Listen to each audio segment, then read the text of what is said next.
नमस्कार, स्वदेश विशेष देख रहे हैं आप। मैं हूं आपके साथ प्रशांत पांडे। दोस्ती का हवाला दिया, साथ ही रेसिप्रोकल टैरिफ का सहारा भी लिया।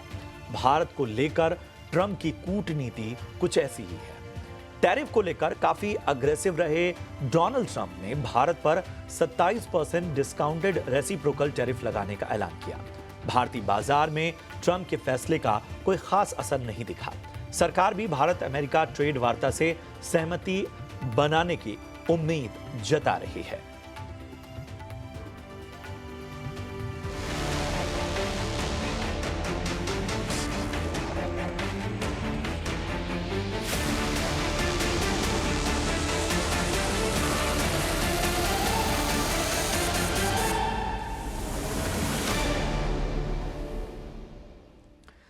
जी हां, अमेरिकी राष्ट्रपति डोनाल्ड ट्रंप ने रेसिप्रोकल टैरिफ के ऐलान के बाद भारत सरकार का अब रिएक्शन भी सामने आया है। एक बयान में केंद्रीय वाणिज्य मंत्रालय ने कहा कि भारत पर 27% रेसिप्रोकल टैरिफ के असर की सावधानी से जांच की जा रही है। भारतीय इंडस्ट्री और एक्सपोर्टर समेत सभी स्टेक होल्डर से बातचीत जारी है। बयान में मोदी और ट्रंप की 13 फरवरी की मिशन 500 डिक्लेरेशन का भी जिक्र किया गया, जिसमें 2030 तक आपसी व्यापार को दोगुने से भी ज्यादा बढ़ाकर $500 बिलियन करने की बात कही गई। बयान में भारतीय और अमेरिकी व्यापार दल की बातचीत का जिक्र करते हुए जल्द समझौते की उम्मीद जताई गई है और यह साफ किया गया है कि टैरिफ भारत के लिए कोई बड़ा झटका नहीं है। तो क्या टैरिफ का बुलबुला फूट गया है? क्या भारत टैरिफ के बाद बनने वाले नए मौके की तरफ अब ज्यादा देखेगा? इन तमाम पहलुओं पर हम चर्चा करेंगे और टैरिफ का दरअसल मकसद क्या है ये भी समझेंगे। मगर सबसे पहले आपको दिखाते हैं हमारे एडिटर इन चीफ निकुंज डालमिया ने आखिर इन ऐलानों पर क्या राय दी। बहुत बड़ा भ्रम है यूएस एडमिनिस्ट्रेशन को कि उनकी लाठी उनकी भैंस। ऐसा नहीं होता है। उनको भी आईटी चाहिए, उनको भी फार्मा चाहिए, because the core fundamental of US economy is that उन्होंने लो कॉस्ट मैन्युफैक्चरिंग को अपनी कंट्री से हटा दिया और उन्होंने एक प्रकार की लो कॉस्ट मैन्युफैक्चरिंग को इंपोर्ट करने की साइकिल बना दी है। तो ये बोलना कि भाई हम टैरिफ लगा देंगे और मैन्युफैक्चरिंग शिफ्ट हो जाएगी, मुझे नहीं लगता वो होने वाला है। कई जगहों में कल्चर होता है मैन्युफैक्चरिंग का, कई जगहों में एक होता है, एक पैनल होता है, एक सप्लाई चेन होती है। चाइना के अंदर मैन्युफैक्चरिंग का एक कल्चर आ चुका है, इंडिया में आईटी कोडिंग का कल्चर आ चुका है। घर घर के अंदर हमारे लैपटॉप से इंग्लिश स्पीकिंग क्लास है, तो हमें आईटी समझ में आता है। चाइना में आईटी नहीं बढ़ा पाया, वहाँ पे अभी भी चाइनीज लैंग्वेज में आईटी बढ़ा होता है। तो मुझे नहीं लगता है कि अमेरिका जो सोच रहा है कि हम हाथ मरोड़ के तोड़ करके हम जो चाहेंगे ले लेंगे, ऐसा नहीं होने वाला है। Because everything is replaceable in the world. जी हाँ, आप एक बड़े कंज्यूमर मार्केट हैं, उसको सब मानते हैं, मगर मुझे नहीं लगता कि इतना इजी ये रहेगा।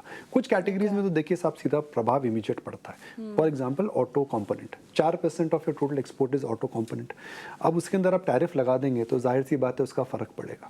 कुछ कंपनीज मुझे लगता है कि अब जाकर के स्मार्टली रेनेगोशिएट करेंगी। जी ऐसा करते हैं, हम यूएस में बनाना चालू कर देते हैं, कुछ पार्ट इंडिया में, कुछ पार्ट यूएस में जोड़ के आपको दे देंगे, टैरिफ कम लगाओ।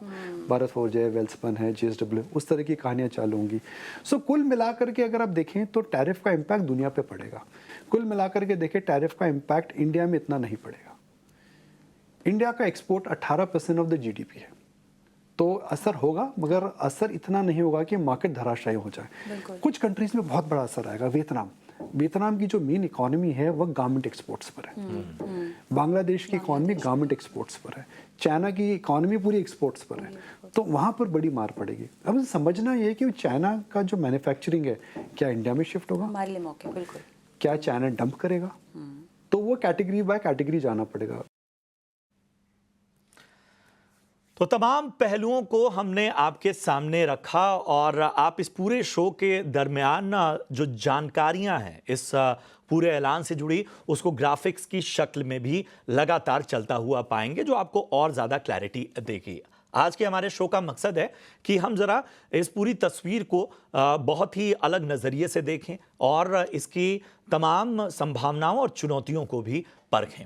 और इसी वजह से आज हमने एक मेहमानों का अच्छा खासा पैनल अपनी इस चर्चा में जोड़ा है। मैं परिचय करा दूं, हमारे साथ आज जुड़ रहे हैं अशोक चांडक साहब, जो कि प्रेसिडेंट हैं India electronics and semiconductors association से। अशोक सर, बहुत बहुत स्वागत आपका। इसके साथ ही प्रोफेसर राकेश जोशी सर हमारे साथ, राकेश मोहन जोशी सर जुड़ चुके हैं, जो कि वाइस चांसलर्स हैं Indian institute of foreign trade से। प्रोफेसर राकेश, आपका भी बहुत बहुत स्वागत। और हमारे साथ डॉक्टर अजय सहाय भी इस चर्चा में शामिल हो रहे हैं, डीजी और सीईओ हैं federation of Indian export organisation से। आप सभी का बहुत बहुत स्वागत। अपना कीमती समय इस विशेष मुद्दे पर देने के लिए आपका सबसे पहले बहुत बहुत धन्यवाद। डॉक्टर सहाय, सबसे पहले मैं आपके पास आना चाहूँगा। पिछली दफ़ा जब चर्चा हो रही थी तो आपने एक बात कही थी कि ये जो पूरा टैरिफ वॉर चल रहा है और जिस तरह से लगातार ट्रंप वोकल हो रहे हैं, इसका सबसे बड़ा जो इम्पैक्ट वो देखना चाहते हैं कि भारत नेगोशिएटिंग टेबल पर आए। ठीक है, वो तो शायद कहीं ना कहीं होता दिख रहा है। हमें बताइए, ये जो अभी इस वक्त नैरेटिव बन रहा है कि इन टैरिफ ऐलानों का भारत को नुकसान कम, फायदा ज्यादा है, अवसर ज्यादा है, इसे आप कैसे देख रहे हैं? देखिए, जो टैरिफ रेसिप्रोकल टैरिफ लगा है, इसका एक मिश्रित असर होगा। हम ये कह सकते हैं कि एक मिक्स बैग रहेगा। काफी सेक्टर्स में इंडिया के लिए अपॉर्चुनिटी आएंगी, कुछ सेक्टर्स में हमारे लिए चैलेंजेस भी बढ़ेंगे। ग्लोबल ट्रेड, ग्लोबल इकोनॉमी दोनों स्लो होगी, उसका जो इम्पैक्ट सब कंट्री के आएगा, उसका कुछ इम्पैक्ट हमारे ऊपर भी आएगा। अभी हम उसको एक्सपोर्ट से लिंक नहीं कर रहे हैं, बिकॉज हमें ये लगता है कि जो हमारा ट्रेड डाइवर्जन होगा, जिन मार्केट में हमें ज्यादा अपॉर्चुनिटी मिलेगी, शायद जो वर्ल्ड ट्रेड में जो लॉस हो रहा है वो हमें कंपनसेट कर लेगा। तो जब भी आप ग्लोबली कॉम्पीट करते हैं तो ये नहीं होता कि आप किस डिसएडवांटेजियस पोजीशन में हैं। अगर आपका कॉम्पिटिटर और ज्यादा डिसएडवांटेजियस पोजीशन में है तो वो भी आपके लिए पॉजिटिव होता है। 27% टैरिफ इंडिया के लिए बहुत ज्यादा टैरिफ है। इनफैक्ट हम लोग ने भी अनुमान नहीं लगाया था कि इतना टैरिफ लगेगा, लेकिन हम जब देखते हैं कि आज की डेट में चाइना के ऊपर 54% टैरिफ है और चाइना पे 25% टैरिफ बहुत से सेक्टर में पहला भी चल रहा है। वियतनाम पे 46% टैरिफ है, बहुत हाई टैरिफ और कंट्रीज पे भी है, जिसमें इवन म्यांमार, कंबोडिया पे है, जो हमारे कॉम्पिटिटर्स है। तो बहुत से सेगमेंट में जहां हम इन कंट्रीज के साथ कॉम्पीट कर रहे हैं, वहां पे हमें गेन होगा। लेकिन कुछ सेक्टर्स में हम ऐसे कंट्रीज के साथ कॉम्पीट कर रहे हैं जिनके ऊपर लोअर रेसिप्रोकल टैरिफ है। जैसे मेरीन सेक्टर में हमारा मेन कॉम्पिटिटर यूएस मार्केट में इक्वाडोर से है। इक्वाडोर पे 10% टैरिफ है, हमारे ऊपर 26% टैरिफ है। कारपेट में टर्की हमारा कॉम्पिटिटर है, टर्की के ऊपर 10% टैरिफ है, हमारे ऊपर 26% टैरिफ है। तो कुछ ऐसे सेगमेंट पे हमें नुकसान भी हो सकता है। तो जैसे मैंने बोला कि ओवरऑल इंडिया के लिए पॉजिटिव रहेगा, बट कुछ सेगमेंट में नुकसान भी हो सकता है। हमारे लिए एक बहुत पॉजिटिव चीज ये है कि हम ऐसा अकेला कंट्री है जो यूएस के साथ बायलैटरल ट्रेड एग्रीमेंट निगोशिएट कर रहे हैं, तो हमें जो अर्ली मूवर का एडवांटेज है वो भी मिलेगा। तो अगर हम बीटीए कर लेते हैं, जैसे कि टॉप लीडरशिप में डिसाइड हुआ था फॉल ऑफ 2025 तक, तो अगर हम सितंबर अक्टूबर तक बीटीए कर देते हैं, जो हमें थोड़ा डिसएडवांटेज भी हो रहा है टर्की या इक्वाडोर के साथ, वो भी हम कंपनसेट कर सकते हैं। तो ओवरऑल इंडिया के लिए टैरिफ वॉर में बहुत ज्यादा अपॉर्चुनिटी है। कुछ सेक्टर्स में हमें सावधान रहने की भी जरूरत है और हमें ये देखना हो उन सेक्टर में हम अपना मार्केट शेयर यूएस में कैसे बनाए रख सकते हैं। कही प्रोफेसर जोशी, मैं आपके पास आना चाहूंगा। बहुत सारे दर्शक और बहुत सारे लोग जो हमें लगातार कमेंट कर रहे थे, मैं जरा उस सवाल से आता हूं, शायद ये बेसिक लोगों के मन में जिज्ञासा है, आखिर इन टैरिफ का मकसद क्या होता है, इन्हें कैसे देखा जाए? देखिए, थ्योरेटिकली ये टैरिफ इसलिए लगाए जाते हैं जिससे विदेशी इंपोर्टेड सामान जो है आपके देश में महंगा हो जाए। तो बेसिक थ्योरी ये कहती है कि अगर इंपोर्टेड सामान महंगा होगा तो आपका डोमेस्टिक सामान ज्यादा कॉम्पिटिटिव होगा, और जब आपका डोमेस्टिक सामान ज्यादा कॉम्पिटिटिव होगा तो डोमेस्टिक उत्पादन को बढ़ावा मिलेगा और घर के अंदर मैन्युफैक्चरिंग इंडस्ट्री बढ़ेगी डोमेस्टिकली और एम्प्लॉयमेंट को बढ़ावा होगा। लेकिन ये जो सोच है ये 1 सेंचुरी पुरानी सोच है, और इस सोच को अब मतलब 19वीं शताब्दी की सोच को हम 21वीं शताब्दी में अगर लगाना चाहते हैं तो वो मुझे लगता है कि एक थोड़ा सा भ्रम का विषय है इस समय। और जहां तक ये रेसिप्रोकल टैरिफ का सवाल है, तो ट्रंप ने ये कहा है कि भाई आप लोग हमारे ऊपर जितना टैरिफ लगाते हो तो यूएसटीआर की जो कैलकुलेशन है उसके हिसाब से भारत के अंदर 52% का जो है ना टोटल टैरिफ चार्ज आता है, तो उन्होंने हाफ लगाया है, विच दे से 26%। चाइना के ऊपर 34%, तो चाइना का 34% 20 के अबव है, तो 20 के above 34% means it makes 54% tariff on the Chinese goods imported in America, लेकिन हमारे प्रोडक्ट्स के ऊपर सिर्फ 26%। सो वो चाइना से ये लगभग लगभग 50% लेस है, तो हमारे प्रोडक्ट चाइना के मुकाबले में कॉम्पिटिटिव होंगे और दूसरे प्रोडक्ट के मुकाबले भी कॉम्पिटिटिव होंगे। तो इसकी दो चीजें हैं, एक तो ये कि मैन्युफैक्चरिंग बढ़े, बट इमीडिएट इंपैक्ट जो अमेरिकन बाजार में होने वाला है वो निश्चित रूप से इन्फ्लेशनरी प्रेशर आएगा। आपने अभी देखा पिछले कुछ दिनों में उनके स्टॉक मार्केट्स नीचे गए, कंज्यूमर्स का परसेप्शन थोड़ा नीचे गया, कंज्यूमर कॉन्फिडेंस के अंदर कमी आई, बहुत सारे आंकड़े इस चीज को बता रहे हैं। लेकिन अच्छा दूसरा है, ये जो रेसिप्रोकल टैरिफ लगाए कंट्री स्पेसिफिक है, तो एक बहुत बड़ा डेविएशन है डब्ल्यूटीओ के एमएफएन फ्रेमवर्क से, जहां हम एक प्रोडक्ट पे एक ही टैरिफ लगाते थे irrespective of the country of origin. अब अलग अलग कंट्री पे चूंकि अलग अलग टैरिफ लगाए हैं, तो कस्टमर को, इंपोर्टर्स को और होलसेलर डिपार्टमेंट स्टोर्स को ये मुश्किल होगी कैलकुलेट करना कि अलग अलग कंट्री का अलग अलग टैरिफ और उसकी उसकी competitiveness, the cost competitiveness for buying the product, cost competitiveness for importing the product, and then it will when these are displayed in a supermarket, तो उसमें इसकी कॉम्पिटिटिवनेस अलग अलग होगी। थोड़ा कॉम्प्लेक्स होगा, लेकिन मुझे लगता है कि आजकल आईसीटी और एआई की मदद से वो कर पाएंगे। फिर इसके इंप्लीमेंटेशन अमेरिका के लिए मुश्किल होगा, क्योंकि उन्होंने अब एक नई सर्विस बनाई है, एक्सटर्नल ट्रेड सर्विस और एक्सटर्नल रेवेन्यू सर्विस। तो एक्सटर्नल रेवेन्यू सर्विस से उनका इंपैक्ट था कि इसको बढ़ाएं, और टैरिफ के अमेरिका में दो ऑब्जेक्टिव रहे, एक तो ये कि उनका रेवेन्यू बढ़ाया जाए, क्योंकि उनको एक लॉन्ग टर्म में ये लगता है कि टैरिफ को अगर वो लगाते रहेंगे तो शायद इनकम टैक्स के ऊपर या डोमेस्टिक टैक्स के ऊपर सिटीजन्स को कुछ रिलीफ दिया जा सके, तो इसको उससे भी अमेरिका लिंक करना चाहता है। इसलिए अलग अलग प्रोडक्ट कंट्री से आने वाले प्रोडक्ट की अहम बात प्रोफेसर कॉस्ट जोशी, और कॉम्पिटिटिवनेस वाकई अमेरिका में अलग अलग वाकई होगी। वाकई बहुत विस्तार से आपने इन तमाम चीज़ों को सामने रखा। अशोक सर, मैं आपके पास आना चाहूँगा। साफ तौर पर भारत में कई ऐसे सेक्टर्स हैं जिसमें अगर हम ग्लोबली देखें तो उसमें इंडिया यूएस से कोई कंपटीशन में नहीं है, compete नहीं कर रहा, बहुत क्लियर बात है उसमें।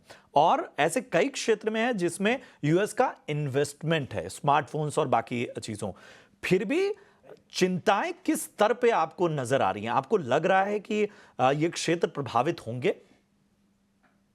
देखिए, मेरा जो असेसमेंट है, ये जो टैरिफ की बढ़ोतरी की गति और जो पैमाना है, इस चीज से वैश्विक विकास की दर जो है वो धीमा कर सकती है। मतलब जो ग्लोबल डिमांड है उसका इफेक्ट है, बाजार में इसमें अनिश्चितता, अनसर्टेनिटी पैदा होगी और सारे व्यवसाय पर दबाव पड़ेगा। सारे कंट्रीज को अपने हिसाब से कुछ ना कुछ स्टेप्स लेना होगा, कोई रिटेलिएट करे, कोई एडजस्टमेंट्स करे, जो ऐसे भी है। जबकि भारत अभी कई अन्य अर्थव्यवस्था की तुलना में बेहतर स्थिति में है, लेकिन फिर भी हमारे कुछ उद्योग इसमें प्रभावित हो सकते हैं। सबसे पते की और मजे की बात यह है कि हमारा एक बीटीए चल रहा है, बायलैटरल ट्रेड एग्रीमेंट, जो द्विपक्षीय व्यापार सौदे की बातचीत चल रही है अभी।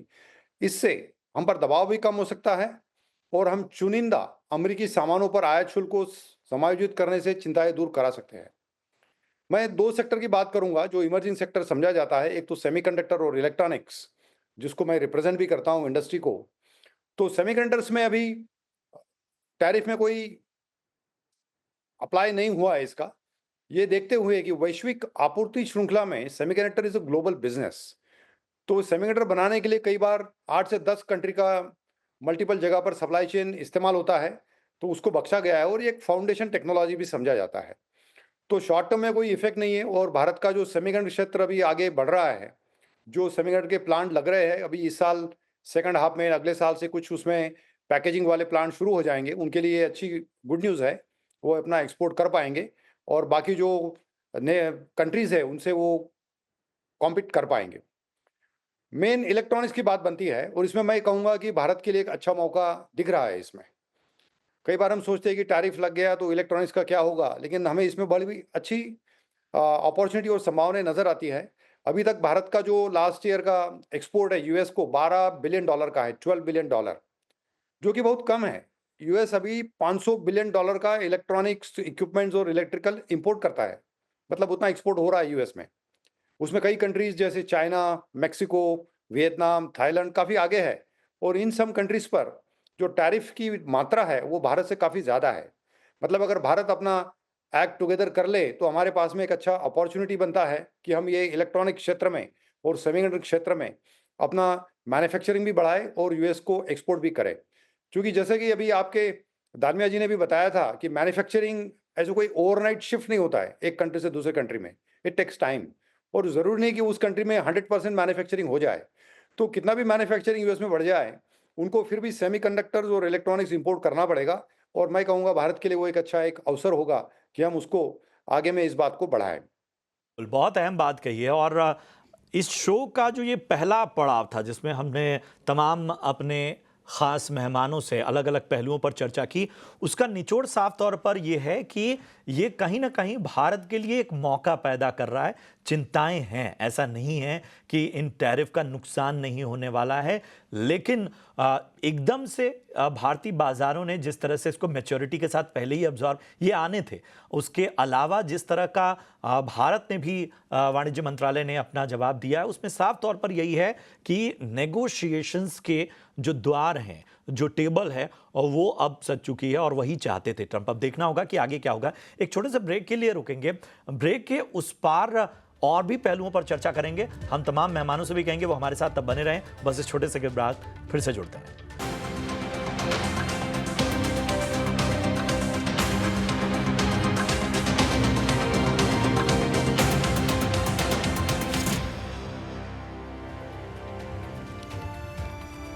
स्वागत है आपका, और लगातार हमारी ये चर्चा जारी है ट्रंप के इस टैरिफ ऐलानों के बाद भारत पर उसके असर और वैश्विक स्तर पर आखिर क्या इम्पैक्ट हम देख रहे हैं।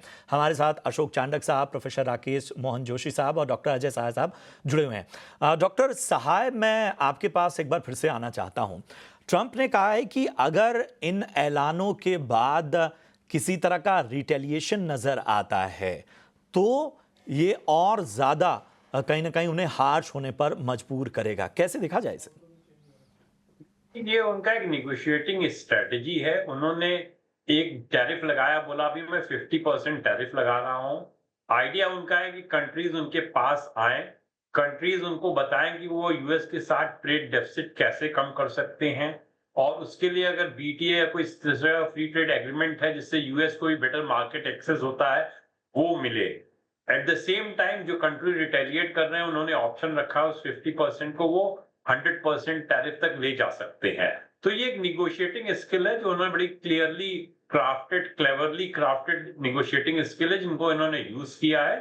लेकिन जैसा उन्होंने बात किया है कि वी आर वेरी लकी कि हमारी गवर्नमेंट बहुत पहले से यूएस के साथ अपना एक एंगेजमेंट बनाए हुई थी। हमारे कॉमर्स मिनिस्टर यूएस गए हुए थे, उसके बाद यूएसटीआर की टीम यहाँ आई थी। हम उस दिशा में बहुत आगे बढ़ रहे हैं, तो हमारे लिए वो थ्रेट नहीं होगा। लेकिन टैरिफ के साथ साथ शायद अब इस चीज की भी जरूरत है कि हम यूएस से अपना इंपोर्ट बढ़ाएं। हमने देखा है, जैसे आप एनर्जी सेक्टर में देखिए, जो इंडिया का इंपोर्ट क्रूड या गैस का हो रहा है वो काफी बढ़ा है। अगर महीने में आप पिछले 2 महीनों में देखिए, यूएस से इंपोर्ट बढ़ा है। हमारा डिफेंस इंपोर्ट यूएस से बढ़ रहा है। जिस तरह का इंडिया का एविएशन सेक्टर ग्रो हो रहा है, हम ज्यादा एयरक्राफ्ट यूएस से लेंगे, और हमें लगता है और भी प्रोडक्ट हम यूएस से लेंगे। एक तरफ तो ये हमें देखना होगा, यूएस जो इतनी बड़ी इकोनॉमी साइज है उसको $50 बिलियन के ट्रेड डेफिसिट से कंसर्न नहीं होना चाहिए। इंडिया जो इतनी यूएस के कंपैरिजन में छोटी इकोनॉमी है, हम चाइना के साथ क्लोज टू $100 बिलियन का ट्रेड डेफिसिट मैनेज कर रहे थे। लेकिन अगर उनकी ये कंसर्न है तो हमें ये देखना चाहिए कि हम यूएस से टैरिफ रिडक्शन के साथ साथ किस तरह इंपोर्ट भी बढ़ाए, जैसे ये ट्रेड डेफिसिट का जो इशू है वो थोड़ा अंडर प्ले हो सके। आपने कही। प्रोफेसर जोशी, मैं आपके पास आना चाहता हूं। अब यहां से आगे की राह आपको क्या नजर आती है?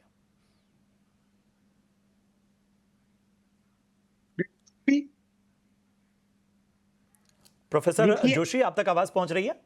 हाँ, जी जी। देखिए ये बहुत इम्पोर्टेंट है कि जो रेसिप्रोकल टैरिफ इंडिया पे लगा है वो मुझे लगता है कि एक तरह से अपॉर्चुनिटी भी है हमारे लिए, क्योंकि पूरी ग्लोबल सप्लाई चेन का इसमें रिस्ट्रक्चरिंग होना दिखाई देता है। Everybody was waiting for 2nd of the April today's date कि किस तरह से ये टैरिफ लगते हैं। और जहां तक व्यापार घाटे का सवाल है, हमारा तो अमेरिका का हमसे व्यापार घाटा सिर्फ $48 बिलियन है, जबकि चाइना से उसका लगभग $300 बिलियन है। तो उसमें काफी अंतर है। और दूसरा, हमारा प्रोडक्ट जो है दूसरे लोग कंट्रीज की अपेक्षा थोड़ा कॉम्पिटिटिव है। हम इसके अंदर एनालिसिस कर रहे हैं, product wise analysis, industry wise analysis. और मुझे लगता है कि सरकार और इंडस्ट्री मिलके एक ट्रेड स्ट्रेटेजी के लिए हम प्रयास कर रहे हैं, जिससे कि हमको ये पता चले कि किस किस प्रोडक्ट में है। और मुझे ऐसा लगता है कि India is going for that bilateral trade agreement और इन्वेस्टमेंट ट्रीटी विद अमेरिका, तो इससे मुझे लगता है कि हमको बहुत सारा इसमें मदद मिलेगी हमारा व्यापार बढ़ाने के लिए, ट्रेड बढ़ाने के लिए, इन्वेस्ट, क्योंकि हम दोनों कॉम्प्लीमेंट्रिटी है, दोनों डेमोक्रेटिक कंट्री है, दोनों के बीच प्रोफेसर जोशी, मेरे पास समय कम है, मैं पॉलिटिकल एक आखिरी कमेंट के साथ अशोक जी के पास जाना चाहूंगा। अशोक जी, आपको ऐसा क्या सबसे ज्यादा लग रहा है कि जो नीड ऑफ द आवर है, शायद भारत को उस क्षेत्र में अपने आप को एक्सेलरेट करने की अब जरूरत है इन तमाम चुनौतियों को देखते हुए? अशोक सर, अपने आप को जरा अनम्यूट कर लें आप। सॉरी, मैं देख रहा हूं कि हमारे लिए डेफिनेटली एक अच्छा अपॉर्चुनिटी है, लेकिन इसमें पूरा ग्लोबल ट्रेड का रीबैलेंसिंग होगा। हमारे लिए सबसे मुख्य बात यह है कि हमें स्पीड से एक्शन लेना पड़ेगा इसमें। पिछले बार भी मैं कहूँगा कि जब चाइना +1 की पॉलिसी बनी थी, तो उस टाइम हम स्पीड में काम नहीं कर पाए और हमने इतना उसका एडवांटेज नहीं लिया। तो बाकी कंट्रीज़ में इलेक्ट्रॉनिक्स और बाकी मैन्युफैक्चरिंग काफ़ी शिफ्ट हो गई थी। तो हमारे लिए ये होगा कि ये जो अपॉर्चुनिटी मिल रहा है, इसे हमें अवसरों को पूरा करने के लिए, लाभ उठाने के लिए, व्यापार करने की आसानी बढ़ानी होगी, जो ईज़ ऑफ डूइंग बिज़नेस है। रसद और बुनियादी ढांचे की निवेश करना होगा, सप्लाई चेन मैनेजमेंट जिसे कहा जाता है। और हमारी नीति जो है, उसे हमें स्टेबिलिटी देनी होगी। जैसे मैं बताता हूँ, आईटी हार्डवेयर के लिए हमने एक बार कोई पॉलिसी बनाई थी, उसके हमें 2-3 बार चेंज करना पड़ा। और जो आईटी हार्डवेयर मैन्युफैक्चरिंग जो कंपनीज़ हैं, उन्होंने काफ़ी इसका हल्ला-गुल्ला किया था कि वो बड़े नाराज़ हो गए थे कि ये बार आप सडनली कैसी पॉलिसी बना दी और क्यों चेंज कर दिए वापस फिर से। तो हमें उसको भी करना पड़ेगा। अपॉर्चुनिटी सामने है और हमें इसको बाकी जो एशियाई देशों के प्रतिस्पर्धी है हमारे, उनके कंपैरिजन में हमारे जो एडवांटेज जो हमें मिल रहा है, उसको हमें इमीडिएटली कैपिटलाइज करना होगा। और इसके लिए हमें सरकार, इंडस्ट्री, कॉर्पोरेट्स, इंडस्ट्री बॉडी, सबको साथ में मिलकर काम करना होगा। चुनौती है, ये जरूर चुनौती है, लेकिन हर चुनौती एक अवसर भी प्रस्तुत करती है। क्या बात है, ये सबसे समाधान भी अहम बात है हमेशा कि ये जो टाइटनिंग है, ये जो स्थितियां बदल रही हैं, ये एक चीज तो है कि ये अमेरिका को भी उतना ही ज्यादा डेंट पहुंचा सकती हैं। एक बहुत बड़ा निचोड़ इस चर्चा का नजर आया और हमारे लिए मौके बहुत हैं। शुक्रिया करेंगे आप सभी का, डॉक्टर सहाय, इसके साथ ही अशोक जी और प्रोफेसर जोशी। बहुत ही अच्छी और स्वस्थ चर्चा रही। तमाम चीज़ों को हमने क्रिस्टल क्लियर अपने दर्शकों के सामने रखा। उम्मीद करते हैं कि उन्हें ये चर्चा पसंद आई हो। इस तरह की चर्चाओं में आगे भी हम आपको आमंत्रित करते रहेंगे। अपना कीमती समय आप सभी ने दिया, उसका बहुत बहुत धन्यवाद। चलिए, आज की इस विशेष चर्चा में इतना ही। दीजिए इजाजत, लेकिन आप देखते रहिए ET नाउ स्वदेश। नमस्कार।